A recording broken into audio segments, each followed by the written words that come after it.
আর আল্লাহ গোটা পৃথিবীর সবাইকে বলছেন।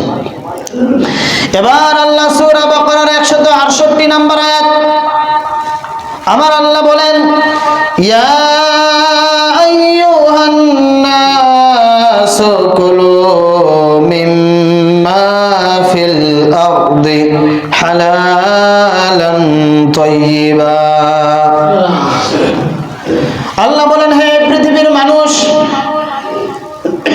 কুলু মিম্মা ফিল আরদি হালালান তাইয়্যিবা, আমি তোমাদেরকে জমিনে যে রিজিক দিয়েছি সেই রিজিক থেকে তোমরা পবিত্র বস্তু আহার করো। ওয়ালা তাত্তাবিউ খুতুওয়াতিশ শাইতান, আর শয়তানের অনুসরণ করো না, কেননা ইন্নাহু লাকুম আদুউম মুবিন, নিশ্চয়ই শয়তান হচ্ছে তোমাদের প্রকাশ্য শত্রু। শয়তান কাদের শত্রু? প্রকাশ্য শত্রু। কাদের? মানুষের। কার? মানুষের প্রকাশ্য শত্রুর নাম হচ্ছে শয়তান। তাহলে আল্লাহ এখানে হালাল রুজির সাথে সাথে বলেছেন যে শয়তানের অনুসরণ করো না। তাহলে হালাল ব্যতীত যা আছে, হালাল ব্যতীত যা আছে সব শয়তানের অনুসরণ। হালাল ছাড়া আপনি হারাম খান, মানুষকে ঠকান, মানুষকে ঠকিয়ে সম্পদ উপার্জন করেন, সবগুলো কিসের? শয়তানের অনুসরণ। আর শয়তান হচ্ছে মানুষের প্রকাশ্য শত্রু। আর শয়তান আল্লাহর কাছ থেকে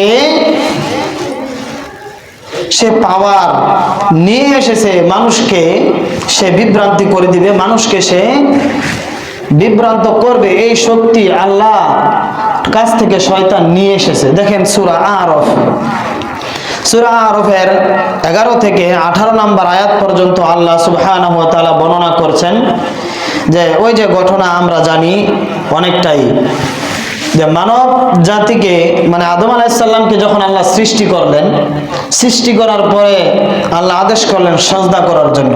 সকলেই সেজদা করেছে একজন ব্যতীত, তার নাম কি? ইবলিস। তার নাম কি? ইবলিস। ইবলিস সেজদা করলো না। তো যখন সেজদা সে করলো না, আল্লাহ আবার পাল্টা প্রশ্ন সূরা আর 12 নম্বর আয়াত থেকেই বলছেন, ক্বালা মা মানাকা আল্লা তাসজুদা ইযা মারতুক।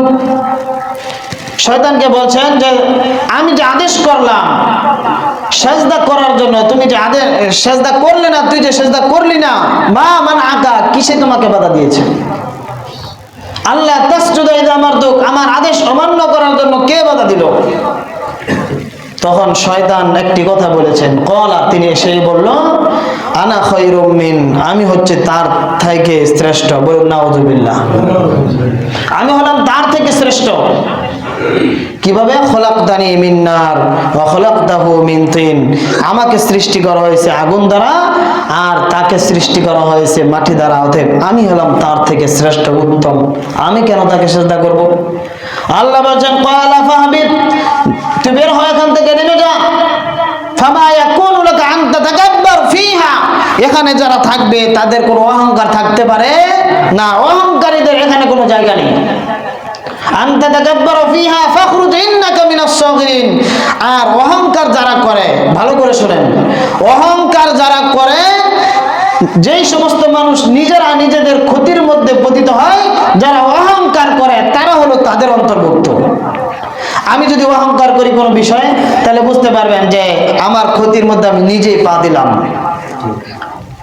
অহংকার যদি আমি করি, আপনি যদি করেন, তাহলে বুঝতে পারবেন যে আপনি নিজে ক্ষতির মধ্যে পা দিয়েছেন। আমার ক্ষতি করার জন্য, টাকা পয়সা চুরি করার জন্য আরেকজন চুরি করে, চিন্তাই করে, ডাকাতি করে যেভাবে নেবে, কিন্তু যে নিজে অহংকার করে সে নিজেই ক্ষতির মধ্যে পতিত হয়। শয়তান অহংকার করে সে নিজে ক্ষতিগ্রস্তদের অন্তর্ভুক্ত হয়ে গেল।